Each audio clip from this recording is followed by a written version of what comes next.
So,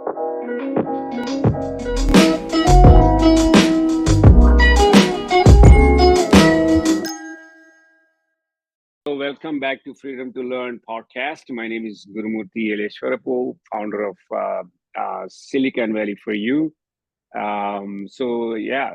Click on the subscription button and give a thumbs up.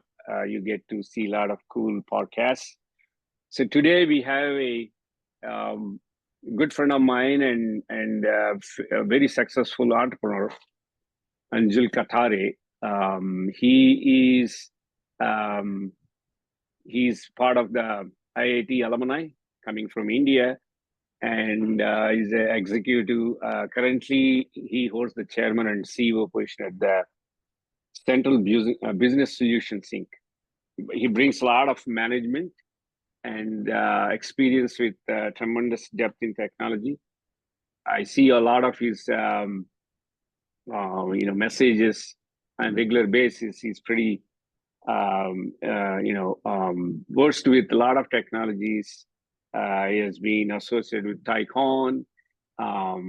He built companies from the scratch. I can see that. I can very well see that he's very passionate about sales, marketing, and everything. So he's a complete package of a businessman. So in my humble opinion. So with that, I just wanted to welcome Anju, and so let's get started. Thank you for giving me an opportunity to, talk to you and whatever I can share, and keep it with natural. That's the best way to, get the conversation going. Absolutely. So this is, the podcast is for the benefit of youth to be able to learn things from somebody like you, and it's not it's not everyday thing for somebody to be able to get an opportunity to speak to you and share the wisdom, right? Or rather, absorb the wisdom from you. And it's a privilege, hopefully, for all of us, for our audiences. So, with that, why don't we start with just tell us about yourself, your childhood in India, and what motivated for you to become entrepreneur, and just share your journey so far. Sure, Guru. So let me, really go back. Because this is for youth, right? I would say maybe let me go back to very early childhood and then start from there, and so that way I can kind of relate to the youth. So pretty much, the I like my dad was in profession. My mom was also a teacher. But somehow, he was having like some transfer from one city to another, and we kept we did I did change a couple of places, education. Early school was like a native speaking. When I say native speaking, like it was a Hindi medium school. I'm from like a central India, which is where Hindi is much more prevalent than some of the other part, and so it was a Hindi medium school. All our curriculum was in Hindi and all that, and this school was the the speciality of this school was this was like kind of a Jain Jain school actually. And Jain, like most of the Jains, as from India, again, like those who are not aware about it, these are like one very specific, strictly vegetarian kind of Hindu sect, who are mostly businessmen, right? So they will do business. Their motto is to do business. They are mostly from a specific area, and they spread all over. Yeah, they are one of the most successful community, and a strictly vegetarian community. So I studied there, and one day my dad, I was reading some, like we had one chapter of English textbook, and I was reading some English there, and my dad was fond of fond of literature, fond of that, and he saw me reading something completely wrong pronunciation and all that. And he said, no, no, you need to move to English medium school. But I was very happy. I was very happy with my school, and I didn't want to lose my friends actually. I opposed, but he said, no, no, no, I think it will be good. So I moved to another school and he put me into English medium school. Now, when I went to English medium school, it was like, every subject was in English, right? And for me, English was a new thing. I mean, believe it or not, it was a new thing for me. I had to, and that's how I learned translation. So whenever somebody used to speak with me in English, I used to compose that in native language and translate and then answer. So all these processing is happening, in in the brain. So that dual language really helps. And I would encourage each of each youth that do not, try to learn your native language, right? It helps in many ways actually. I mean, and it did help me tremendously, to be very honest. I mean, and I can speak my native language at any point of time. Sometimes you do translate, sometimes there is special words, right, that you may not have it in your in English, and vice versa, so you can take advantage of it. So anyway, yes, went to the English medium school, and that was a Punjabi school actually, and learned some Punjabis as well, and of course English, and so on and so forth. And then, the again high school came in, and in India, right? In India, it's still different. You do have that pressure. And our time, I'm talking about, like um, late 80s, early 90s, late 80s actually, when I went to the high school. And that time, there were only few options we had. Either you go and become a doctor, you go become an engineer, to become an accountant, or if you want to become something else, you know, uh, the future is not that set kind of thing. So yeah, engineer and doctor. I mean, those were the two options. And so I said, okay, fine, let's do engineering. Let's go for engineering. I started working on it, working towards it, and now we have a competitive exam and all that. And so the whole high school time pretty much went in like that. The effort really paid off, and was fortunate enough to go to the premier school. Yeah, where some of the brightest um, you know students was enough. Really was fortunate to study along with them, I would say, and learned a lot actually from them.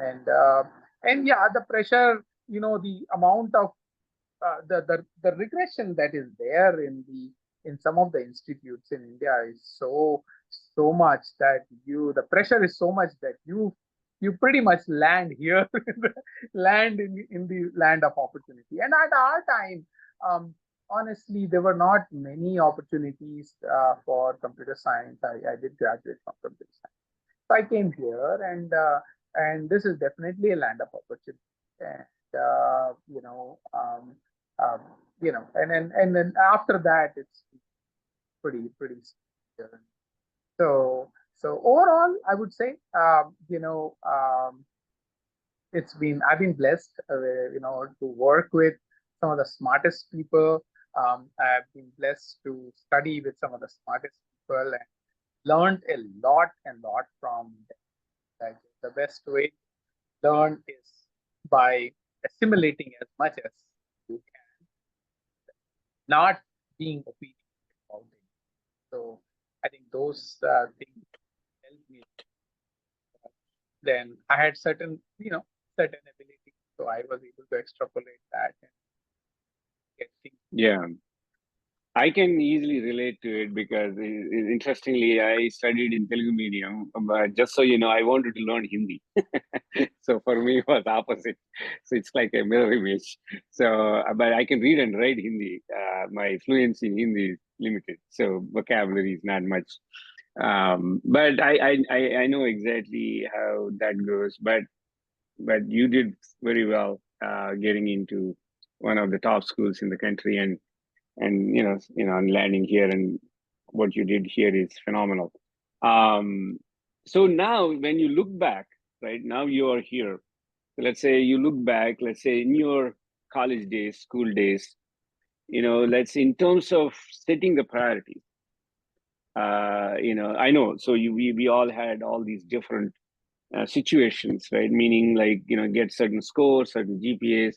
You have to get through this entrance to get to this. You have to write GRE to go to masters if you want to go to US. Yada yada.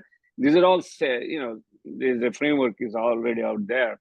While accomplishing all that, if you were to, have more priorities like learning finance, taking care of diet, taking care of your health, and things of that nature, what would you think something that you would have done differently, even if you couldn't do it because of the days we were in compared to what it is today, with everything that is out there for all these new guys? What would you recommend them to have these priorities while they are trying to go through whatever they have to do to get through these systems? Other priorities, like what recommendation you give them?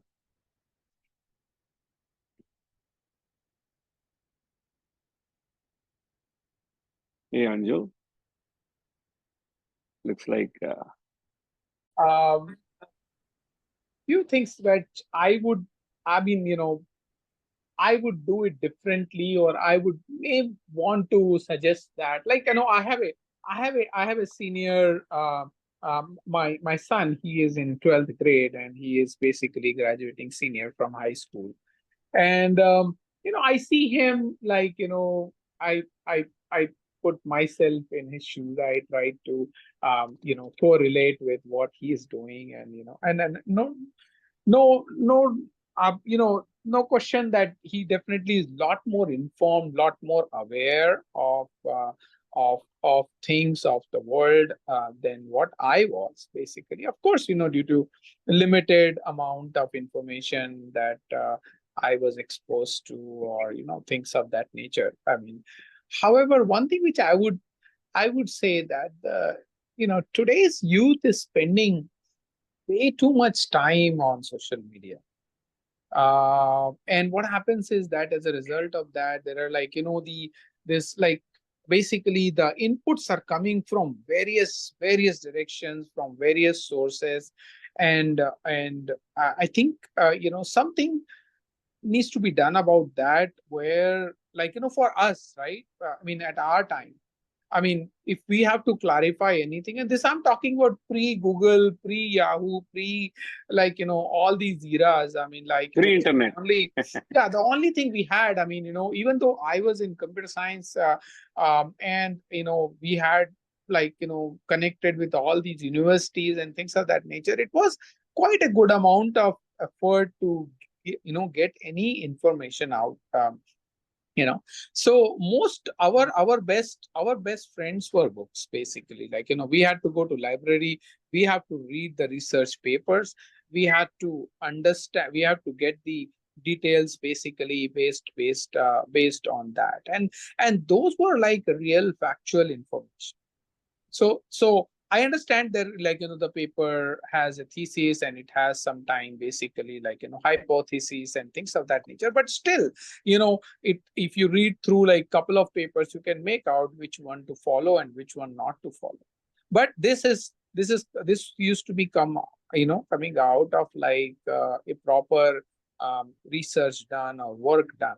So one thing that is missing, and I'm talking from a perspective of, I have a 12th grade son, and he goes to social media and gets his inference, and that is too easy to assimilate. And so that one thing which I would definitely recommend to the youth, that go to the right source for trusted information.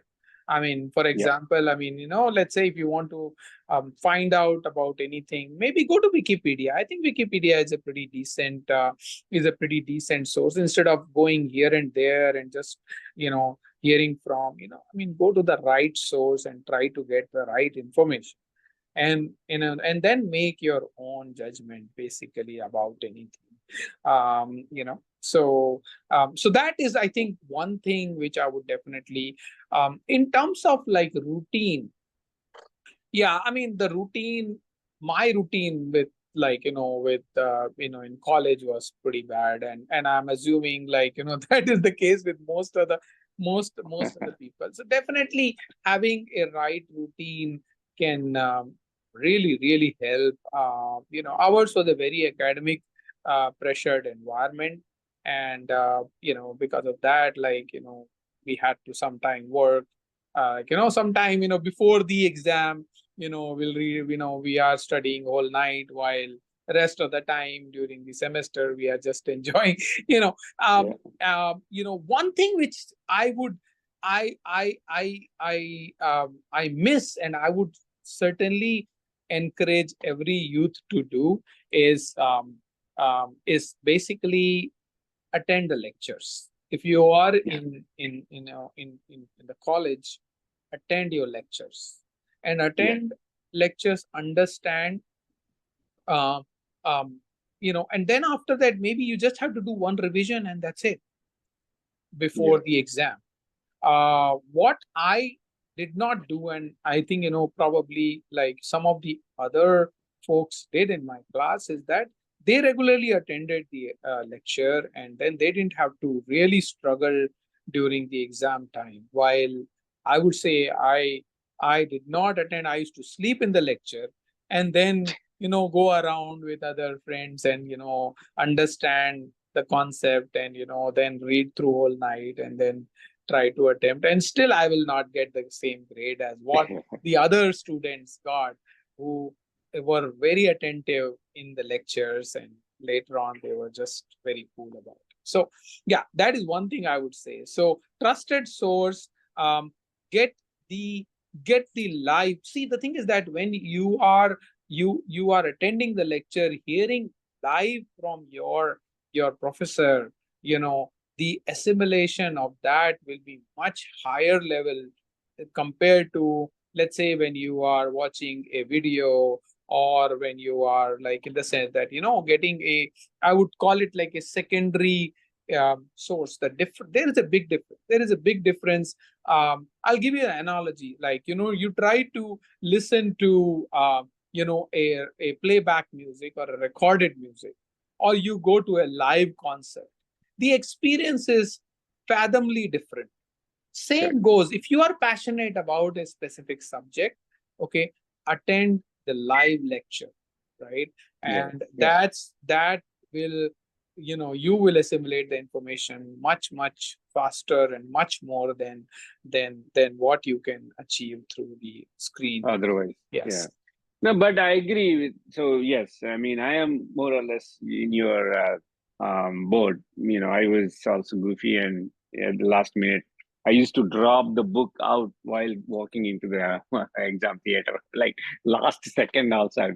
But what other thing is, like, other important things like, for instance, taking care of your mental fitness, physical fitness, and understanding the life skills, like, things like, how finance works. Those are the priorities I was also referring to. Because of the pressure that we had, we didn't have much interest, because these things are not going to bring the grades. For us, focus is all about grades. Now, with everything that's changing, my hope is that some of these guys also pay attention to those. I'm not saying that you must do from that age all the way to whatever.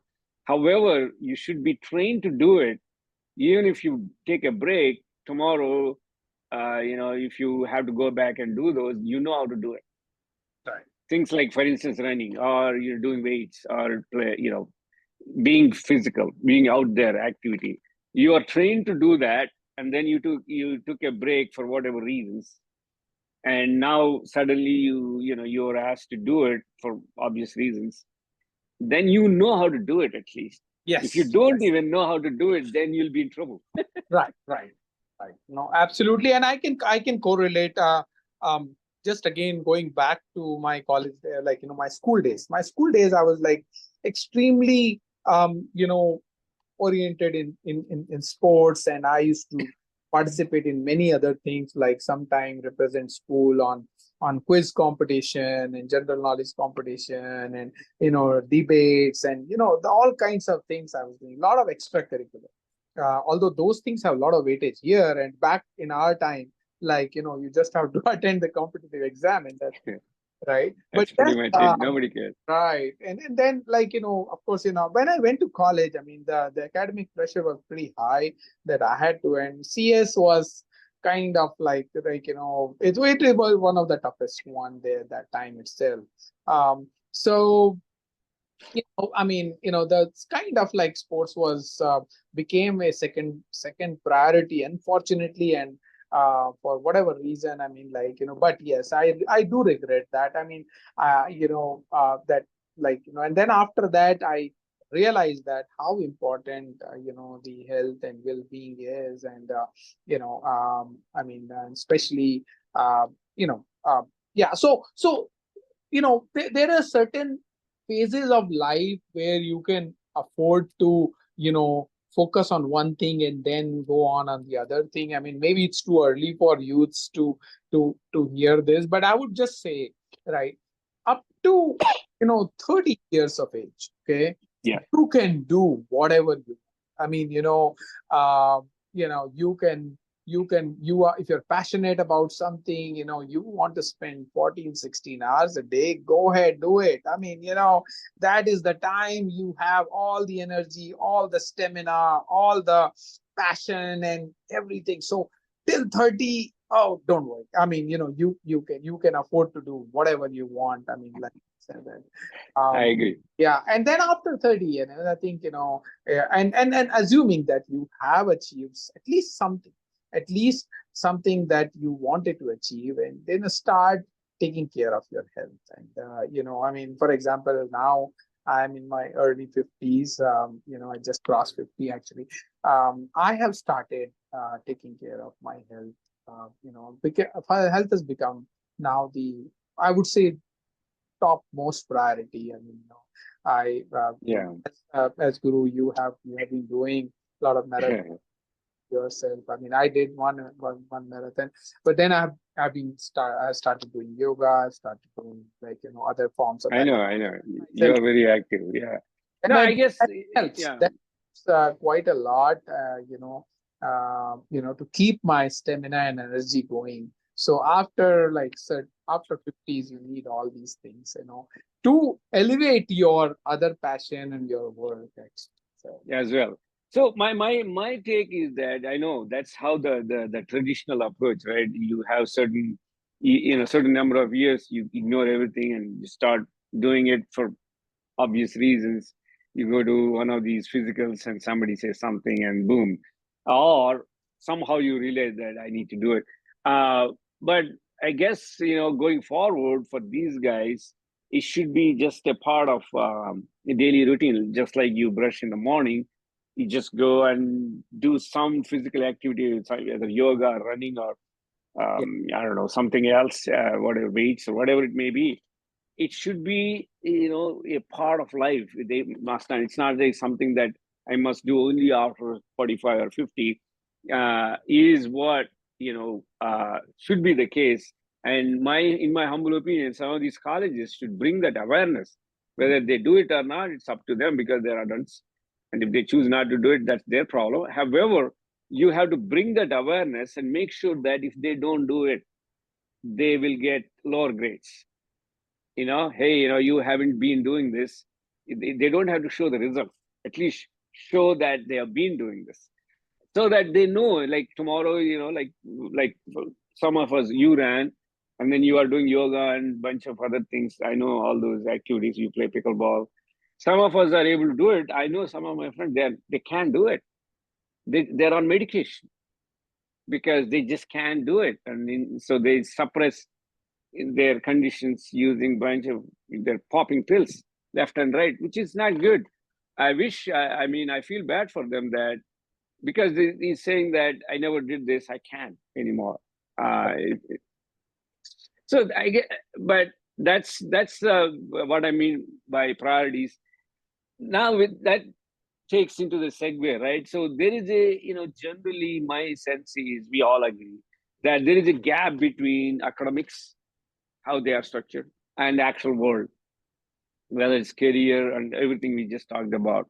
Right. Can you throw some light on it based on your experience, what the gap you have seen, and how you are able to figure that out as time went on? Right. Now, so definitely, I mean, let me go back and talk about I was like, I had just graduated, and I landed here for a job. And of course, I never had any work experience before. I mean, like, it was all a new land, new set of colleagues, and new opportunities, and things of that nature. Right? Yes, I mean, I would say yes, I was a good coder. Maybe the school taught me that, right? But um, but there are many things that probably school will never be able to teach, right?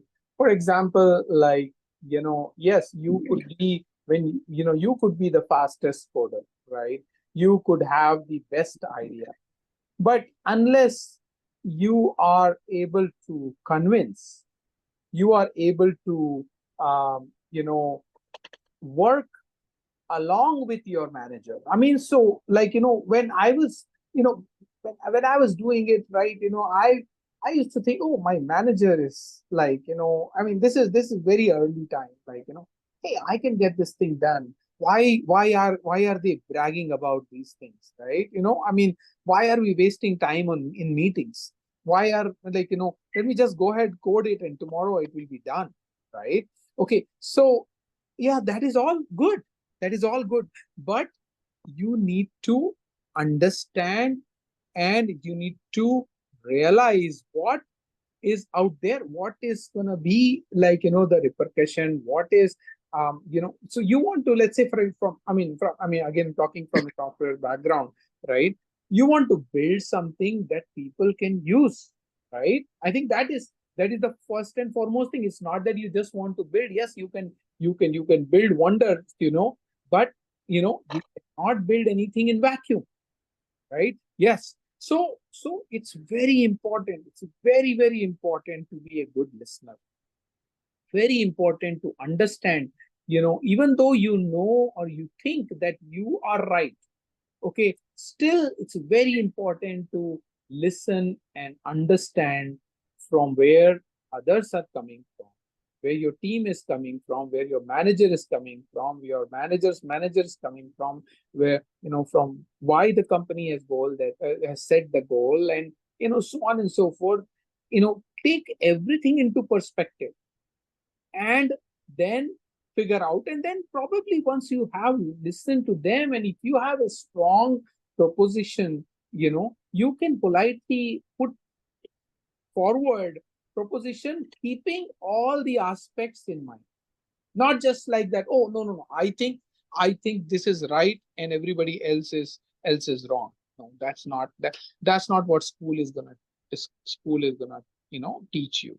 People Yeah, management does not teach you. Okay. that's right.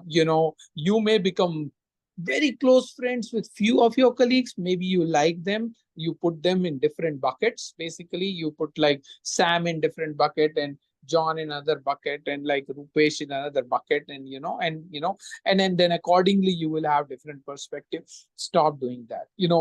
First thing you want to do is you want to understand them well. You want to understand your colleague well. You want to understand your manager well. You want to understand the company culture well, and so on and so forth, and then figure out like where you best fit, right? So there's a lot of thought that needs to go in, to understand where you can add value. So everything, at the end of the day, everything is, it's all about adding value. What value you are adding to the company, okay, or Yeah, what value you're adding to the organization, what value you're adding to your friend, what value you're adding to your spouse, and everything basically finally boils down to the value you add value to to your circumstances, to your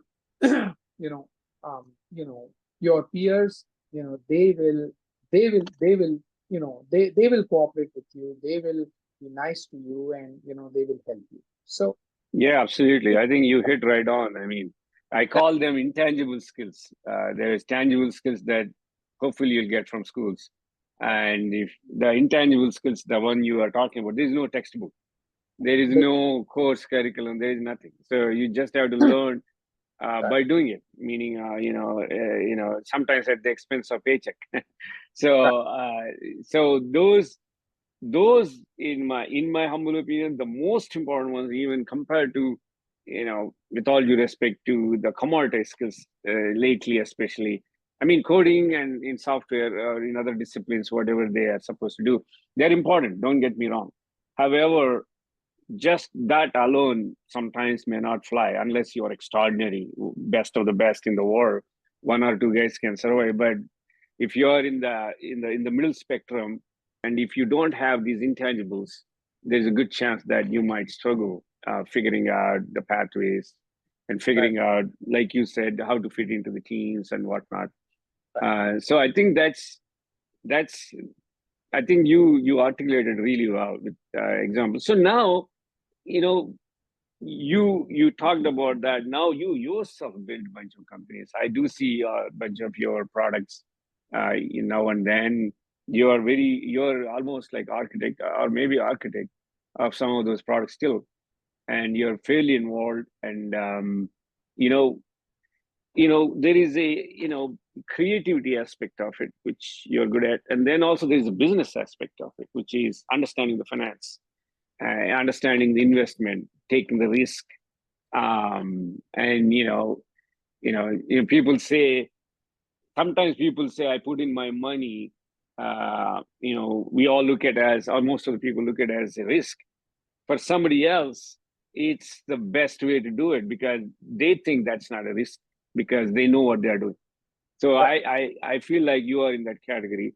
So can you talk about these folks, the necessity of learning basics of finance, how finance work, and then what you do with the money that you already have if you have some money, and so that you call it your financial freedom or whatever you call it, all these buzzwords out there, how to achieve those. Can you throw some light on that? Sure. So, I mean, for me, the entrepreneurship journey was pretty much like, I was very, very clear. I mean, I was very, very clear that I think, the way I can add value, and again, coming back to is when I start something, because for me, like in the sense that confining to one project or one company, I myself did not see being a fit. I mean, I wanted to add value to the world. I mean, that is what I wanted to do, and that everybody has different aspirations. I mean, this was just me, and the best way I thought that, okay, why don't I start something, right? Where I can bring in few things, I can solve some of the problems. So when I started with the although I was a product guy. I mean, in my heart, I'm a product guy. Still I love to code. I still love to architect. I still love to own the products and so on and so forth. But when I started, right, I wanted to solve problems.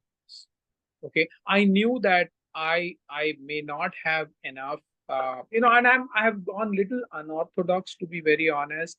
I had the taste of raising the funds and all those things. Prior to starting my own, I did co-found another startup, right, in which we raised the fund and all that. And there is nothing right or wrong about doing everything self-funded or raising the VC. So just to give you, I mean, maybe this is something not everyone will probably publicly say, but I mean, I would I would say maybe I can throw some light on this. So when you take a VC money and you raise capital, you raise this thing, what you Yes, yeah, I understand you lose control. I'm not like, no question about that. I mean, of course, you have a board to answer, you have all these things, you have to show the numbers, you have to make, you have to, you are under constant pressure, but at the same time, they will help you, you know, take your company from one spot to a much bigger spot. And they have a much stronger and bigger network to maybe have your company acquired. I mean, it's because there is a money, they have vested interest in your company, they have invested in that, and they want the return. And if they want a return, you will get the return, right? So it is a win-win, basically. So if you're passionate that, no, I have built something, I want to keep it for a very long time, and I want to build a billion-dollar company, and I don't want to lose the control and all that thing, maybe VC money is not the right route, right? I mean, yes, you may be fortunate, like you could be next Mark Zuckerberg, where you can build that, still keep, or Sergey Brin and the Google founders, and so on and so forth. But Larry Page. there are not Yeah. many fortunate entrepreneurs like that who have taken the VC money. I mean, like, eventually sometime they are ousted, they bring in some other CEO and all that, and you should accept it. Maybe that is the best thing that was that was, right? However, I mean, like, and as I said, like, there's nothing right or wrong thing. However, if you think that, okay, I mean, you can run, you know better, and you want to be a long runner, you want to be a marathon, you don't want to be like a 100-meter race guy and be done with it kind of thing, and again do another 100-meter. If you want to be a marathon guy, right? Okay, you have to have a lot of patience. You have to understand that how to run with a shoestring, right? How to it will be a very slow process. Okay. And Correct. I realize that if I go and start like, product company from day one, okay, neither I have fun, right? Nor I have basically, like, that kind of runway that I can keep going without earning any salary and so on and so forth.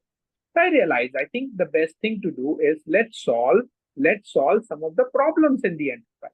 Okay, go for consulting, go for something that where I can earn money. I can At the same time, I can understand what all real problems industries have. Of course, choose a specific segment if you want to choose a specific segment, or some segment will come naturally, right? So started consulting, and fortunately that really helped building my capital for my products, right? I was fortunate enough to work with some of the good enterprise customers, with real problems. I'm talking about, like, I mean, multi-billion-dollar companies, which I would not have even gotten exposed to, unless I would have gone into the consulting world. Because when you're in consulting world, you are interacting with these companies. If you are working in one company, yes, maybe everything about that company, but you will not know about 10 companies. You're not interacting with 10 different customers or 20 different customers, figuring out what their problems are, like, in the sense that, and so on and so forth. So that really helped, first of all, building a runway. Second thing, creating some kind of financial freedom. Third is, it made me humble, right? Yeah. Yeah. Absolutely. So let's say you are a VP or a CEO or a director of a company, right? Okay, eventually, like, it will be very natural, or I mean, or some high post guy, you will be you will be pampered with, like, all business class travel, going to, like, the classy hotels, meeting, I mean, like, all those kind of things. When you're doing your own business, right, you Yeah. will, first of all, learn how to run in with shoestring budget, how to be humble, because here failure is not an option for you. you know you are you have to win that business, right? And the only way you get the business as a small business is your credibility. Okay, and you have to demonstrate that credibility. You have to be very humble. You basically, so that part, any small successful, as any small business entrepreneur, okay, is only successful when they have been able to build a very strong relationship with their customers, right? So what Yeah. is sales? Sales is nothing but building a strong relationship and giving that comfort to your customer that you will be able to deliver, right? Okay, so that happened, and then after this, at certain point of time, I realized, okay, now I built certain amount of runway. Let's go ahead and build the product, and we went ahead and build the product. We went ahead, build some specialized services. So that way, like, the portfolio was pretty diverse, that, like, okay, once one BU is doing well, other BU may not be doing that well. Okay, that's fine. We can still continue to go with multiple BUs and still have a company profitable. So that what helped, basically. So as I said, like, Yeah. nothing wrong or right in both the model, like, VC model, or the model where you do from scratch. Only thing is, in the second model, you have to be very, very patient about. Extremely patient. Absolutely. And eventually it I builds up very well, and you can really build a fortune. So it's like, yeah, you start 5 startups, or you do one company of your own and keep going, and you may have an IPO every year. fantastic. Yeah, I mean, whatever you did is work. It's phenomenal effort. Um, uh, the last question I have is, usually I wrap it up with something fun. So I know there's so much going around lately with Gen AI and everything. What piece of tech, something that you wish you had it, which is not there today? Oh boy, there is everything. Now, well, There is everything nowadays. you can say I want, I wanted to land in moon every day or something. Yeah. Oh, well, I mean, I would say, I think the piece of tech which um, which probably is needed, is more on the fact that, how do I say? So, I mean, I start my day at 6 in the morning. Okay. And pretty much, I have my first meeting at 6 in the morning. And then after that, I walk my dog, freshen up, make my breakfast and start working. Then I get n number of calls, because the moment my team sees me that, oh, I'm online now, let's jump on it, let's call, let's get the Pounds. question answered, and this and that, and everybody starts looking at the calendar. They want to block something, maybe a presentation, maybe appointment, or so on and so forth, right? There are n emails that I need to answer, and then sometime development team. So there's a whole bunch of things, right? Okay. Then after that, of course, there are situations where I need to think through beyond, like, okay, the growth and the strategy, and things of that nature. But at the same time, again, I have to take time for my personal time, for my health, for, I mean, giving time to family. I wish there was some kind of, like, a gadget which knows my routine. Yeah, exactly. Which And tells you what to knows, do I mean, it's a personalized gadget which knows my routine. Okay, and gives you these that are the nudge. challenges, Like, these are the problems. I mean, like, and kind of gives me that personal assistance that, hey, I mean, yeah, Alexa can do it, I this is think. going Alexa, right. you Yeah. can train Alexa if you want. I think it does. Yeah. Yeah, but I mean, so I mean, if we talk about, I think that, and that could be maybe a business idea, like, I mean, feeding in the complete routine, like, maybe for a month, for, I mean, even for youths, right? I mean, you guys have um pretty hectic schedule. You go early morning to school, and then after that you have your AP exams, and you have your, this and that and projects, and so on and so forth. And at the same time you are in sport, and so it may not be a bad idea to have a personal assistant which can guide you, right? All in Yeah. No, I hear you. I mean, AI. it sounds like you want assistant for assistant. I mean, let's say, you have Alexa. In order to train Alexa, you need another something in between that Yes. learns you and then stays with you and learn on the fly, Right, and right. and then tell Alexa, hey, Supervised learning kind of method, which watches you for yeah, maybe for a month, right? And it then will be there. It will be there, 100%. and I have no doubt. It yeah, will be there. Just matter of time. right, right. Maybe once we have got that, we may think of Something else. or it's not. So But I feel that is one thing, right, which can create a balance. I agree. In fact, to be honest, if you ask me, it's more for youth than us, because Yes, sometimes they have a tendency to forget, and sometimes they don't show right, up on right, time and things like that. I right. think it's at least we do. I'm not slightly better than them. We do follow the routine, and they tend not to do it, or they don't. They're not Right. trained to This do it yet. word, there So is a very there's very frequently used word called procrastinate yeah, among youth, and I would say, like, if and they themselves know, they know that they procrastinate, and they know yeah, that I they know, I know. overcome that, but I they think have you challenges have the there, business model right there.